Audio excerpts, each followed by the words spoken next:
அன்பு நிறைந்த என் கன்னிராசி நேயர்களுக்கு என்னுடைய கனிவான மற்றும் இனிய வணக்கம். நம்மளுடைய கன்னிராசிக்கார நேயர்களுக்கு நம்ம இன்னைக்கு பார்க்க இருக்கிற இந்த சிறப்பான வீடியோ பதிவுக்கு முழுமையா போறதுக்கு முன்னாடி நம்ம எல்லாம் காத்து ரட்சிக்கக்கூடிய அந்த தமிழ் கடவுளான முருகப்பெருமானை மனதார முழு பக்தியோட வணங்கிட்டு இந்த வீடியோ பதிவுக்குள்ள போகலாங்க. ஓம் முருகா போற்றி, ஓம் முருகா போற்றி, ஓம் முருகா போற்றி. என்னை காக்கும் அன்பு தெய்வமே முருகனே போற்றி. கண்டிப்பா நல்லதே நடக்கும். நல்லது மட்டும்தான் நடக்கும்.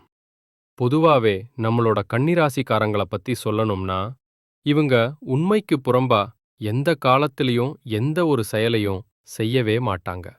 அது மட்டும் இல்லாம ஒரு தலைமை பண்புக்கு இவங்க ரொம்ப ரொம்ப பொருத்தமானவங்களா இருக்காங்க.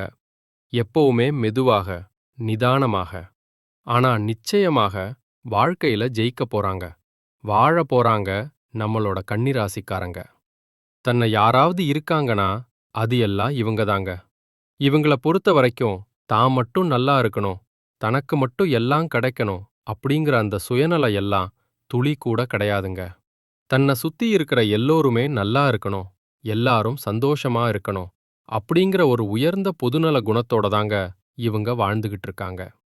இவ்வளவு அருமையான அற்புதமான நற்குணங்களைக் கொண்ட என் அன்பு கன்னிராசிக்கார அன்பர்களே, நீங்க எல்லாரும் எப்படி இருக்கீங்க? ஆரோக்கியமா இருக்கீங்களா? இதை நான் கேட்ட உடனே எங்க அம்மா, நீங்க வேற எங்களை பார்த்து இப்படி ஒரு கேள்வி கேட்குறீங்களே, எங்களை பார்த்தா உங்களுக்கு ஆரோக்கியமா இருக்கிற மாதிரியா தெரியுது? நாங்களே ஒவ்வொரு நாளும் ஒவ்வொரு நிமிஷமும் கவலைப்பட்டு வாழ்ந்துகிட்டு இருக்கோம் அப்படின்னு உங்க மனசுல நீங்க நினைக்கிறது எனக்கு நல்லாவே புரியுதுங்க. ஆனா கன்னிராசிக்காரர்களே, ஒரு மகிழ்ச்சியான செய்தி என்னன்னா, உங்க வாழ்க்கையில இருக்கக்கூடிய இந்த துன்பமான சூழ்நிலை எல்லாமே இனி வரக்கூடிய காலங்கள்ல காணல் நீரா, அதாவது இருந்த இடம் தெரியாம மறையப் போகுது. உங்க வாழ்க்கையே நீங்க ஆச்சரியப்படுற அளவுக்கு ஒரு சொர்க்க வாழ்க்கையா மாறப்போகுது. உங்க மனசுக்குள்ள இருக்கக்கூடிய உங்களுடைய நீண்ட நாள் ஆசைகள், கனவுகள், இது எல்லாமே ஒவ்வொன்னா நிறைவேறப் போகுதுங்க. குறிப்பா நீண்ட நாட்களாக திருமணம் ஆகாதவர்களுக்கு அந்த திருமணத் தடை எல்லாமே முழுமையா நீங்கி திருமணம் இனிதே சிறப்பா நடைபெறப் போகுது. அதேபோல குழந்தை பாக்கியம் இல்லாதவர்களுக்கு அந்த இறைவன் அருளால அழகான குழந்தை பாக்கியம் கிடைக்கப் போகுது. ரொம்ப வருஷமா இந்த பூர்வீக சொத்து ரீதியாக இருந்த அனைத்து பிரச்சனைகளுக்கும் ஒரு நிரந்தரமான தீர்வு கிடைக்கப் போகுது. உங்களுக்கு முறைப்படி வரவேண்டிய அந்த பூர்வீக சொத்து எந்த தடையும் இல்லாம உங்க கையில வந்து சேரப்போகுதுங்க. மொத்தத்துல சொல்லணும்னா, உங்க வாழ்க்கையே ஒரு அருமையான, அருமையான, வளமான வாழ்க்கையாக மாறப்போகுதுங்க. உங்க கையில பணப்புழக்கம் மற்றும் செல்வாக்கு ஓஹோன்னு உயரப் போகுதுங்க. நீங்க புதுசா நிலம் வாங்க போறீங்க, வீடு வாங்க போறீங்க, ஆசைப்பட்ட மாதிரி நகையெல்லாம் வாங்க போறீங்க. உங்க வாழ்க்கை ரொம்ப அருமையா, அதே சமயம் நல்ல ஆரோக்கியமா இருக்க போகுதுங்க. நம்மளுடைய கன்னிராசிக்காரங்க ரொம்ப ரொம்ப மென்மையான மனதை கொண்டவங்க. இவங்க வீட்ல ஏதாவது ஒரு துஷ்ட சக்தி இருந்தா, அதாவது கண் திருஷ்டியோ இல்ல எதிர்மறை சக்திகளோ இருந்தா, அதை அந்த பெருமாளால் மட்டும்தாங்க வெளியில கொண்டு செல்ல முடியும். அதனால எப்பவுமே நெற்றியில செந்தூரம் இட்டுக்கொள்றது அந்த திருஷ்டிய விரட்ட உதவுங்க. அது மட்டும் இல்லாம ஓம் நமோ நாராயணா, ஓம் நமோ பகவதே வாசுதேவாய நமக என்ற இந்த சக்தி வாய்ந்த மந்திரங்களை தினமும் 108 முறை காலையிலும் அதேபோல மாலையிலும் நீங்க தொடர்ந்து ஜெபிப்பதன் மூலமா உங்க வீட்டில் உள்ள துஷ்ட சக்திகள் எல்லாமே தெரிச்சு ஓடிருங்க, முழுமையா வெளியேறும். அந்த காலத்துல நாரத முனிவர் இந்த நாராயண மந்திரத்தை எல்லாருக்கும் உபதேசித்ததால தான் அவர் இன்றும் எல்லாராலும் போற்றப்படுறார். கடவுள் எப்பவுமே நமக்கு என்ன தேவையோ அத மட்டும்தாங்க கொடுப்பாரு. அதனால வாழ்க்கையில தோல்விகளக் கண்டு நாம என்னைக்குமே துவண்டு விடக்கூடாதுங்க. கன்னிராசிக்காரங்க, உங்க வீட்ல தினமும் 2 முறை, அதாவது காலையிலயும் சாயங்காலமும் நித்திய பூஜை கண்டிப்பா செய்யணும். தினமும் காலையிலும் மாலையிலும் தவறாம விளக்கேற்றணும். வீட்ல நிம்மதி இல்லாம ரொம்ப கஷ்டப்படுறவங்க புதன்கிழமைகள்ல பச்சை நிற துணிய தானமா வழங்கணுங்க. அந்த பச்சை நிற துணிய நீங்க தானமா கொடுப்பதன் மூலமா உங்கள் வாழ்க்கையில் இருக்கக்கூடிய துன்பங்கள் குறையறத நீங்களே கண்கூடா, அதாவது நேரடியா அறிய முடியும். அது மட்டும் இல்லாம ஒவ்வொரு புதன்கிழமையும் அந்த புதன் ஓரையில விஷ்ணு சகஸ்ரநாமம் பாராயணம் செய்யணுங்க. இது ரொம்ப விசேஷம். அதே போல புதன்கிழமைகள்ல பச்சை கற்பூரத்தை ஒரு கொட்டாங்குச்சியில ஏற்றி உங்க வீட்டை சுற்றிலும் காட்டி திருஷ்டி கழித்து வாசல்ல வைக்கணும். ஒருவேளை இப்படி செய்ய முடியாதவங்க அந்த பச்சை கற்பூரத்தை ஒரு டப்பாவுல போட்டு வாசல்ல வச்சிட்டு பின்னர் நேரம் கிடைக்கும்போது அதை கோவில்ல கொண்டு போய் ஏற்றி விடலாங்க. இன்னொரு முக்கியமான பரிகாரம், ஒவ்வொரு புதன்கிழமையும் துளசி தீர்த்தம் உங்க வீடு முழுவதும் தெளிக்கணுங்க. அதாவது வீட்ல ஒரு பஞ்ச பாத்திரத்தை எடுத்து அதுல துளசி பொடி அல்லது துளசி இலைய போட்டு நாராயண மந்திரம் அல்லது வாசுதேவ மந்திரம் சொல்லி 108 முறை ஜெபித்து அந்த புனிதமான தீர்த்தத்தை உங்க வீடு முழுவதும் மூலை முடுக்கு விடாம தெளிக்கணும். இந்த மந்திரங்களை நீங்க சொல்லும்போது ஒரு தர்பை பாயில அமர்ந்து ஜெபிக்கணுங்க. இப்படி செஞ்சீங்கன்னா நிச்சயமா சத்தியமா உங்கள் வீட்டு பக்கத்துல எந்த விதமான கெட்ட சக்திகளும் நெருங்கவே நெருங்காதுங்க. பொதுவாவே இந்த உலகத்துல யாருங்க உண்மையான கோடீஸ்வரன்?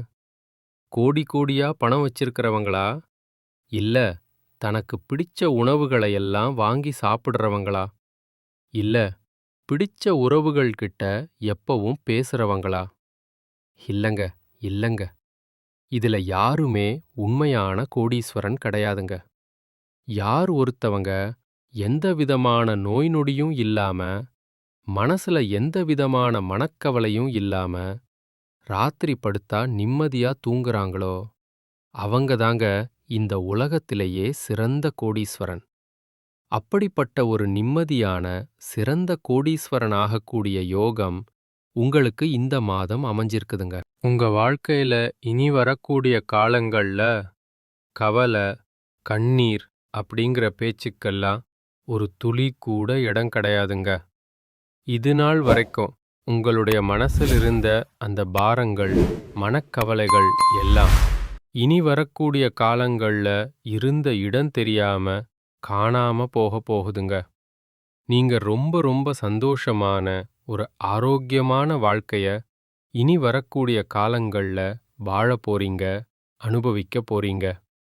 உங்க வாழ்க்கையில சந்தோஷம் என்னைக்கும் நிலைச்சிருக்க போகுதுங்க. சரி, உங்கள் வீட்டில் இருக்கக்கூடிய கெட்ட சக்திகள் முழுசா நீங்கணும்னா நீங்க சில முக்கியமான விஷயங்களை கடைபிடிக்கணுங்க. செவ்வாய்க்கிழமை அன்னைக்கு தவறாம முருகனை வழிபாடு செய்யுங்க. தினமும் மாலை நேரத்துல சுத்தமான நல்லெண்ணெய், அப்படி இல்லனா நெய் ஊத்தி விளக்கு ஏத்துங்க. ஓம் சரவண பவ என்கிற அந்த மந்திரத்தை தினமும் ஒரு 11 முறை பக்தியோட சொல்லிக்கிட்டு வாங்க. வாரம் ஒரு முறை பக்கத்துல இருக்கிற அம்மன் கோயிலுக்கு போய் அந்த அம்மனை மனதார வணங்கிட்டு வாங்க. பிரதோஷ நாட்கள்ல சிவபெருமான போய் வணங்கிட்டு வாங்க. செவ்வாய்க்கிழமை அன்னைக்கு அசைவம் சாப்பிடுறத தவிர்ப்பது ரொம்ப ரொம்ப நல்லதுங்க. பெண்களுக்கு குங்கும அர்ச்சனை செய்யறது ரொம்பவும் நல்லதுங்க. உங்க வீட்ல எப்பவும் வேப்பிலைய வச்சிருங்க. அது ஒரு கவசமா இருக்கும். நவக்கிரகத்துல செவ்வாய் பகவானுக்கு வழிபாடு செய்யுங்க. வீட்ல கண் திருஷ்டி போக ஒரு திருஷ்டி பொம்மைய வாசல்ல தொங்க விட்டுருங்க. செவ்வாய்க்கிழமைகள்ல முடிஞ்ச வரைக்கும் சிவப்பு நிற உடை அணிஞ்சுக்கோங்க. நெற்றியில எப்பவும் குங்குமம், சந்தனம் வச்சுக்கோங்க. உங்களுடைய வலது கையில ஒரு செம்பு காப்பு போட்டுக்கோங்க. அது உடம்புக்கும் நல்லது. வாரத்துக்கு ஒரு முறை கடுகு உப்பு வச்சு திருஷ்டி சுத்தி போட்டுக்கோங்க. உங்க வீட்டை தினமும் சுத்தமா பளபளன்னு வச்சுக்கோங்கங்க. வீட்ல உடைந்த கண்ணாடி, பழைய பொருட்கள் ஏதாவது இருந்தா தயவு செஞ்சு அதை உடனே அகற்றிருங்க. நீங்க வெளியே போறதுக்கு முன்னாடி உங்களுடைய இஷ்ட தெய்வத்தை மனசுல நினைச்சிட்டு அதுக்கப்புறம் வெளியில கிளம்புங்க. உறங்குற நேரத்துல சரியா உறங்குங்க. காலையில எழுந்த உடனே வெறும் வயித்துல வெந்நீர் குடிங்க. வாரத்துக்கு ஒரு நாளாவது நல்லா எண்ணெய் தேய்த்து தலைக்கு குளிங்க. முக்கியமா கோபத்தை எப்பவும் கட்டுப்பாடோட வச்சுக்கங்க. தேவையில்லாம மத்தவங்க கிட்ட பெருமை பேசாம இருக்கிறது ரொம்பவும் நல்லதுங்க. எல்லோர்கிட்டயும் உங்க குடும்ப ரகசியத்தை பகிரக்கூடாதுங்க. மனம் கலங்கும்போது புலம்பாம மௌனமா இருந்துக்கோங்க. தினமும் குறைஞ்சது ஒரு 5 நிமிஷமாவது தியானம் பண்ணுங்க. தீய வார்த்தைகளை பேசுறத தவிர்த்துருங்க. எதிர்மறை எண்ணங்கள் கொண்ட மனிதர்களிடமிருந்து கொஞ்ச தூரமாவே இருந்துக்கோங்க. பொறாம, கோபத்தை எல்லாம் குறைச்சுக்கோங்க. பிறரை மதித்து பேசுங்க. தினமும் நன்றி சொல்லும் பழக்கத்தை வச்சுக்கோங்க. செவ்வாய்க்கிழமை அன்னைக்கு சுண்டல் அல்லது பச்சை பயிரை தானமா கொடுங்க. ஏழைகளுக்கு முடிஞ்ச வரைக்கும் உணவு வழங்குங்க. பொன்னாங்கண்ணி கீரை, அகத்திக்கீரைய உங்களுடைய உணவுல அடிக்கடி சேர்த்துக்கோங்க. காரம் அதிகமா சாப்பிடாதீங்க. முடிஞ்ச வரைக்கும் காரத்தை தவிர்த்துக்கோங்க. வாரத்துக்கு ஒரு நாள் பழம் மட்டும் சாப்பிடுங்க. அதாவது விரதம் இருங்க. வெல்லம் கலந்த நீரை தினமும் குடிங்க. சிவப்பு பூவை தானமா கொடுங்க. வீட்ல தினமும் விளக்கு முன் ஒரு சின்ன டம்ளர்ல நீர் வச்சிருங்க. எலுமிச்சை, மிளகா இதெல்லாம் வாரம் ஒரு முறை மாத்துங்க. இரவு தூங்குறதுக்கு முன்னாடி உங்க இஷ்ட தெய்வத்தை நினைத்து பிரார்த்தனை பண்ணிட்டு அப்புறமா தூங்குங்க. சரி, இப்ப செவ்வாய்க்கிழமை மாலை நேரத்துல நீங்க செய்யக்கூடிய ஒரு சிறப்பான பரிகாரம் என்னன்னு பார்க்கலாம். ஒரு எலுமிச்சை பழம், 2 கிரம்பு, ஒரு பச்சை மிளகா. இத உங்க வீட்டு வாசல்ல வச்சு விளக்கு ஏற்றி அந்த முருகனை மனதில் நினைத்து மனமுருகி வேண்டிக்கோங்க. இத நீங்க செஞ்சீங்கன்னா உங்கள் வீட்டில் இருக்கக்கூடிய கெட்ட சக்திகள் எல்லாமே உங்களை விட்டு விலகி போயிரும். உங்களுடைய குடும்பத்தில இனி நல்லது மட்டும்தான நடக்கும். உங்கள் வீட்டில் தீய சக்திகள் இருந்தா அத விரட்ட நீங்க வீட்ல என்னென்ன புகைப்படங்களை வைக்கலாம் அப்படிங்கறத பத்தி இப்ப தெளிவா தெரிஞ்சுக்கலாங்க. முதல்ல காஞ்சி காமாட்சி அம்மன். தீய சக்திகளை அழிக்கக்கூடிய அபாரமான சக்தி இந்த தெய்வத்துக்கு இருக்கு. இவங்க படம் வீட்ல இருந்தா வீட்ல தைரியம், பாதுகாப்பு தரக்கூடியதா இருக்கும். அடுத்தது காளி மற்றும் பத்ரகாளி. கெட்ட சக்திகள் மற்றும் கண் திருஷ்டியை விலக்க இது உதவுது. பயம் மற்றும் தடைகளை நீக்க இது உதவுது. அடுத்ததா மகாவிஷ்ணு. இவர் மன அமைதி மற்றும் பாதுகாப்பு தரக்கூடிய ஒரு தெய்வம். எதிர்மறை எண்ணங்களை குறைக்கிறதுக்கு இந்த தெய்வம் உங்களுக்கு ஒரு பெரிய பாதுகாப்பா இருக்கும். அப்புறம் ஆஞ்சநேயர். தீய ஆவிகள் மற்றும் பயம் விலக நம்மளுக்கு எப்பவும் ஆஞ்சநேயர் துணையா இருப்பாரு. வீட்டை காக்கக்கூடிய ஒரு காவல் தெய்வமா இவர் இருப்பாரு. அடுத்தது பைரவர்.